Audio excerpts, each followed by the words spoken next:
Hello friends, welcome to Go Academy. Go Academy पर आप सबका स्वागत है। खैर मकदम। आज की क्लास में हम लोग फरवरी 2014 में पेपर वन में पूछे गए उर्दू के सवालात को हल करेंगे और एक एक पॉइंट को समझने की कोशिश करेंगे। क्लास स्टार्ट करने से पहले आपसे एक मुअद्दबाना दरख्वास्त है कि अगर अभी तक आपने इस चैनल को सब्सक्राइब नहीं किया है तो प्लीज़ सब्सक्राइब कर लीजिए। बेल आइकन को ज़रूर प्रेस कीजिए ताकि हर वीडियोस का इंफॉर्मेशन सबसे पहले आप तक पहुँचे ना। चलिए क्वेश्चंस को देखेंगे। क्योंकि हम सिर्फ पेडागोजी ही के सवालात को हल कर रहे हैं, इससे पहले हमने इक़्तिबास हल करने का आसान और सहज तरीक़ा बता दिया। चूँकि 15 नंबर इक़्तिबास से होते हैं और 15 नंबर पेडागोजी के होते हैं, जो कि बहुत इम्पोर्टेंट होते हैं। इक़्तिबास आप आसानी से बना देंगे, मैं इसलिए हल नहीं करवाता हूँ, इससे आपकी जो क्लास है वो लंबी हो जाती है और उससे बहुत ज़्यादा फ़ायदा भी नहीं होता है, क्योंकि हर साल इक़्तिबास अलग-अलग होते हैं और बहुत आसान होते हैं पढ़कर उसका आंसर करना। चलिए सवालात देखते हैं पेडागोजी के। सवाल है, इस मश्क में यानी कि एक्सरसाइज में एक मुख्तसर इक़्तिबास यानी कोई छोटा सा पैराग्राफ में चंद लफ्ज़ छोड़ दिए गए। तालिब इल्म को अपने मुताले की बुनियाद पर खाली जगहों में मुनासिब लफ्ज़ लिखने हैं। इस मश्क का मकसद तालिब इल्म की मुंदरजा ज़ेल में से किस सलाहियत का अंदाज़ा करना है, किस सलाहियत का आकलन करना है। यानी कि टीचर बच्चे को एक पैराग्राफ देता है ना, उसमें खाली जगहों को छोड़ देता है और कहता है कि मुनासिब लफ्ज़ से खाली जगह को भरो। तो इस तरह की एक एक्सरसाइज से उस्ताद बच्चों की कौन से एस्पेक्ट को जांचना चाहता है। ऑप्शंस देखिए, नए अल्फाज का इस्तेमाल के न्यू वर्ड्स वो किस तरह यूज़ कर पा रहा है, या तलखीस, खुलासा करना, कंक्लूज़न पेश करना, लफ्ज़ों का तलफ़ुज़ जो वर्ड्स का है, प्रोनाउंसिएशन, शब्दों का उच्चारण, या फिर लफ्ज़ को समझना। देखिए, जब भी हम खाली जगहों को पूर्ण करवाते हैं किसी भी पैराग्राफ में, तो हम ये जानना चाहते हैं कि बच्चे लफ्ज़ को कितना बेहतर तरीके से समझ रहे हैं, लफ्ज़ों को कितना वो समझ पा रहे हैं, उस लफ्ज़ को समझने की सलाहियत उसकी कितनी डेवलप हुई है। तो ऑप्शन नंबर 4 इसका सही आंसर हो जाएगा। ठीक है। इस तरह के सवाल बार-बार पूछे जाते हैं। कभी-कभी इसी तरह का सवाल एक क्लोज़ टेस्ट होता है। तो अगर ऑप्शन में वो हो तो इस तरह के पैराग्राफ दिया और खाली जगह को भरना है, तो उससे क्लोज़ टेस्ट होता है ना? तो वो भी इसी तरह का टेस्ट होता है जिसमें बच्चे के हम लफ्ज़ को समझते हैं। हर बार ये सवाल पूछा जाता है और घुमा-फिरा के पूछते हैं। ठीक है। अगला सवाल है, बात का बतंगड़ बनाना का मतलब क्या है? बात का बतंगड़ बनाने का मतलब क्या है? छोटी बात को बढ़ा-चढ़ाकर बयान करना, हर वक्त ताने देना, ज़्यादा बातें करना या छोटी सी बात पर लड़ना झगड़ना। तो बात का बतंगड़ बनाने का मतलब होता है छोटी बात को बढ़ा चढ़ाकर बयान करना, है ना। बहुत इजी और आसान है। बामाना तहरीर की गरज से बच्चों के लिए ज़रूरी है कि वो पहले क्रेयान क्या होता है कि बच्चे के जो वो टूल होता है लिखने के एक्सरसाइज का, नहीं पेंसिल टाइप का होता है कलर में, उसे क्रेयॉन कहते हैं, के ज़रिए लिखने, दायरों और दीगर बुनियादों की शक्लों का खाका बनाने जैसी सरगर्मियों के ज़रिए अपनी डैश महारतें पैदा करता है। यानी कि जब बच्चा क्रेयॉन से एक्सरसाइज करता है लिखने का, या फिर वो अ, दायरे यानी कि दायरा बनाता है, या फिर छोटे-छोटे स्ट्रक्चर बनाने के लिए सीखता है। तो ऐसे चीज़ से, इन एक्टिविटीज़ से बच्चे अपनी कौन-सी महारत को डेवलप कर रहे होते हैं? जज़्बाती यानी कि इमोशनल, ज़िंदगी को महफूज़ रखने की, इदराकी यानी कि कॉग्निटिव, या फिर हायरार्की। तो जब इस तरह के बच्चे अपने अंदर एक्सरसाइज कर रहे होते हैं लिखने का या फिगर बनाने का, तो उनके अंदर हायरार्की सलाहियत का डेवलपमेंट होता है। तो ऑप्शन नंबर 4 इसका सही आंसर हो जाएगा। आपको पेडागोजी के सवालात को रटना नहीं है, बल्कि समझना है कि ये इस सवाल का जवाब हो रहा है तो क्यों हो रहा है ना। तो आपका कॉन्सेप्ट को बिठाना है।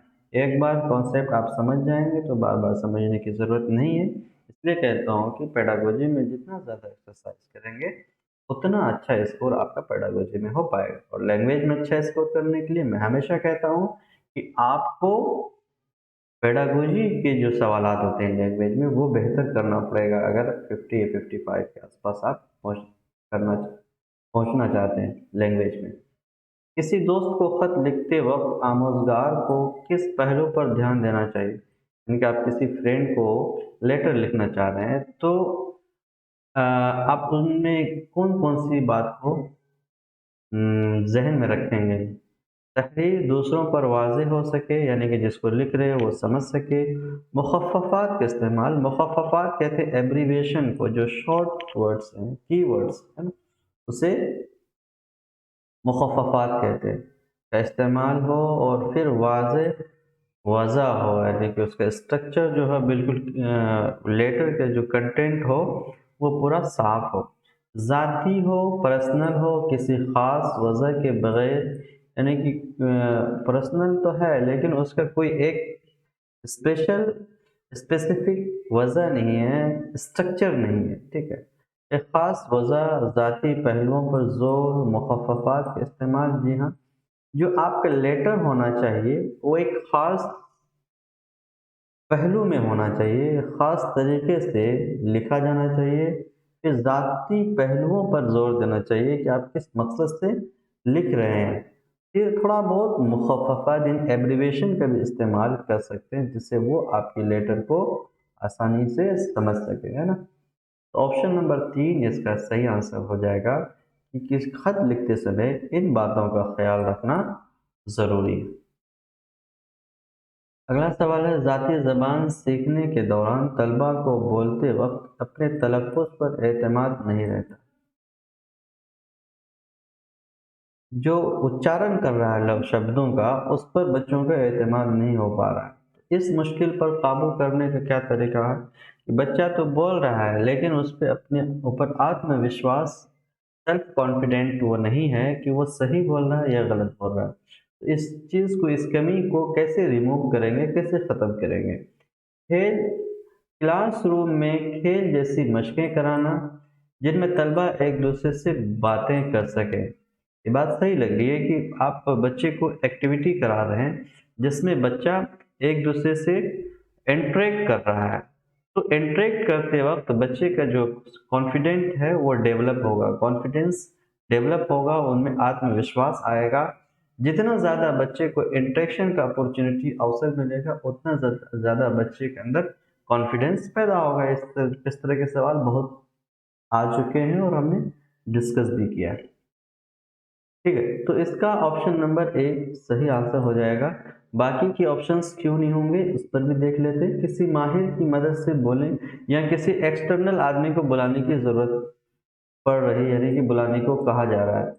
किसी एक्सपर्ट को आपको बुलाने की ज़रूरत नहीं है, बल्कि आप ही बच्चे की कमी को दूर करेंगे, है ना।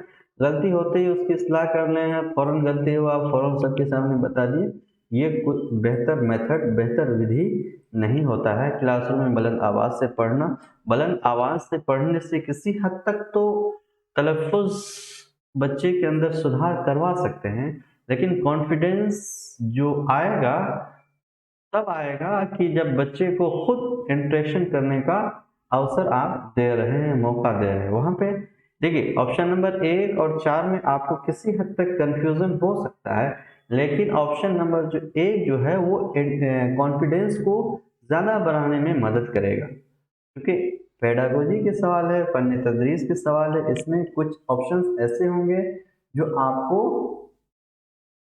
शक में डालेगा। और ये कब खत्म हो जाएगा? जब आप जितना ज़्यादा एक्सरसाइज करेंगे। ऑप्शन नंबर 1 इसका सही आंसर हो जाएगा। अगला सवाल है, मैंने आज एक गीत को बतौर सबक इस्तेमाल करने का फैसला किया, यानी कि टीचर एक गीत को पढ़ाना चाहता है। उस गीत को पढ़कर ये मालूम करेंगे कि खाली जगहों को किन लफ्ज़ों से भरा जा सकता है। फिर वो गीत सुनकर अंदाज़ा करेंगे कि वो दुरुस्त है या नहीं। यानी कि गीत पढ़ा रहे हैं, फिर बच्चों को गीत में कुछ खाली जगहों को छोड़ दिया जा रहा है, फिर बच्चों को भरने को कहा जा रहा है, फिर वो खुद सुनेंगे कि वो सही भरे या नहीं भरे। इस तरह की एक्टिविटी से, सरगर्मी से कौन सी सलाहियत डेवलप होगी? तस्हीह की, फ़र्क की, मुंतकिली की या फिर तबादले की। तो इससे फ़र्क, जो गैप है बच्चे की इंफॉर्मेशन में कि वो सही भरा है या नहीं भरा है, ये पता चल पाएगा। तो ऑप्शन नंबर 2 इसका सही आंसर हो जाएगा। अगला सवाल है, उम्र का वो मरहला जिसमें बच्चा कोई ज़बान दीगर मराहिल के मुकाबले में ज़्यादा आसानी से सीख लेता है। बहुत ही मशहूर और हर बार इस तरह के सवालात पूछे जाते हैं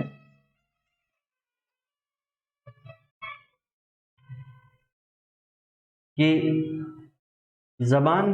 बच्चा किस अवस्था में ज़बान को ज़्यादा फास्ट सीखता है।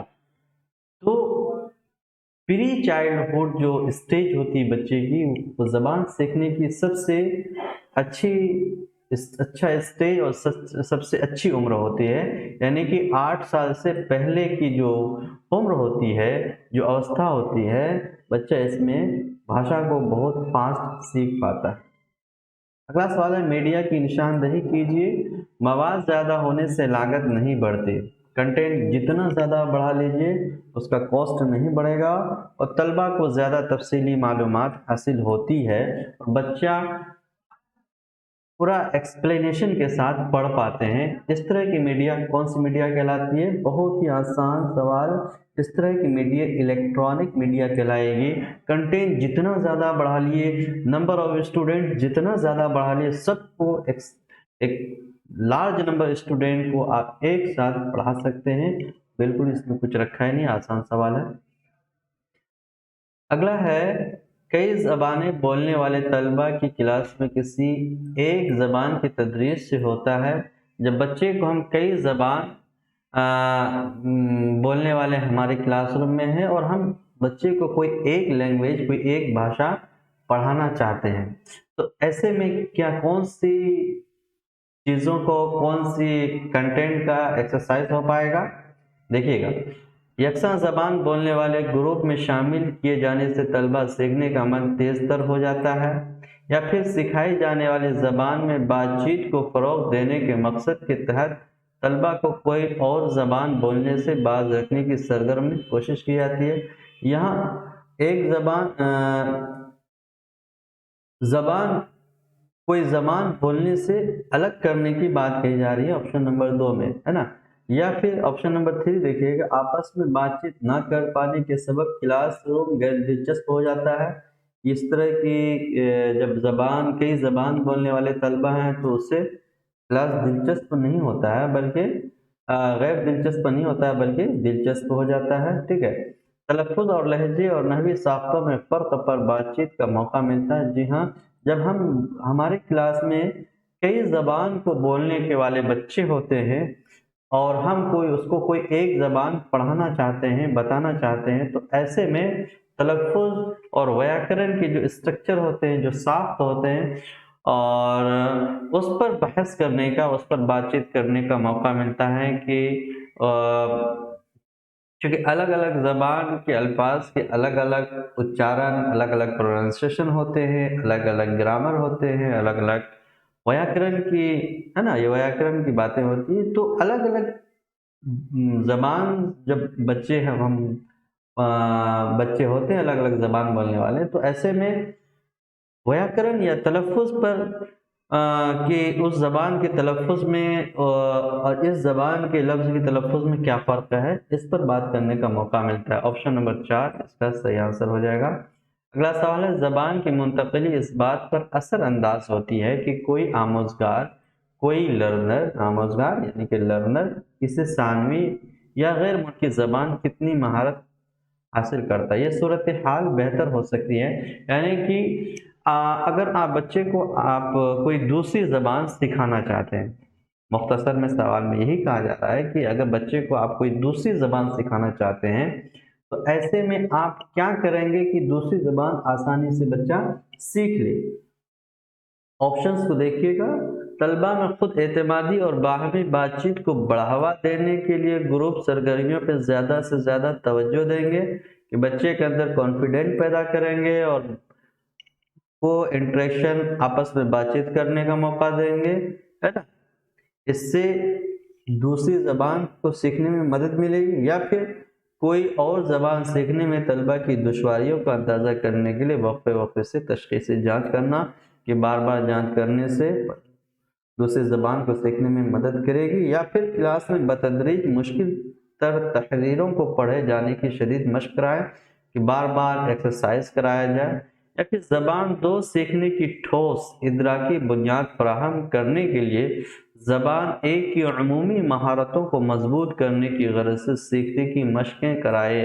जी हाँ, ये सबसे अच्छी बात होती है कि अब बच्चा जो ज़बान जान रहा है या सीख रहा है, उसको दूसरी ज़बान सिखाने से पहले उसको पहले ज़बान की जो व्याकरण की बेसिक चीज़ें हैं, ग्रामर की जो बेसिक बातें हैं, उसको सिखाया जाए, उसका एक्सरसाइज करा जाए, क्योंकि एक ज़बान दूसरी ज़बान को सीखने में मदद करती है। तो ऐसे में जब बच्चे को कोई एक ज़बान बेहतर से सीख लेगा तो दूसरी ज़बान को भी बहुत आसानी से सीख सकता है। ऑप्शन नंबर 4 बेहतर आंसर और सही आंसर होगा। ठीक है, अगला सवाल है, ज़बान सिखाने की ऐसी क्लास में जहाँ तलबा की सलाहियतों में फ़र्क हो, कि बच्चे आपकी क्लास में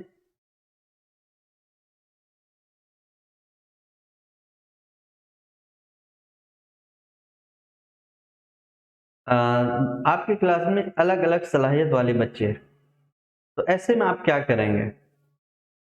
ऐसे में आप क्या करेंगे? ऑप्शंस को देखिए क्या करना है। तफवीज़ करदा काम को घर पर मुकम्मल करने के लिए अपने वालिदैन के साथ अपने उस्ताद से मुलाकात करेंगे, यानी कि जो बच्चे को होमवर्क मिल रहा है वो अपने वालिदैन के साथ फिर उस्ताद से मुलाकात करेंगे। इससे क्या होगा? कुछ नहीं होगा। सवाल में हमें पूछा जा रहा है कि अ, अगर बच्चे की सलाहियत में फ़र्क हो, आप लैंग्वेज टीचर हैं, लैंग्वेज पढ़ा रहे हैं, भाषा पढ़ा रहे हैं, और बच्चे की सलाहियत अलग अलग है, तो इस उस्ताद के लिए इस बात को यकीनी बनाना ज़रूरी है कि फिर वो उस्ताद ऐसे सूरत में क्या करेगा।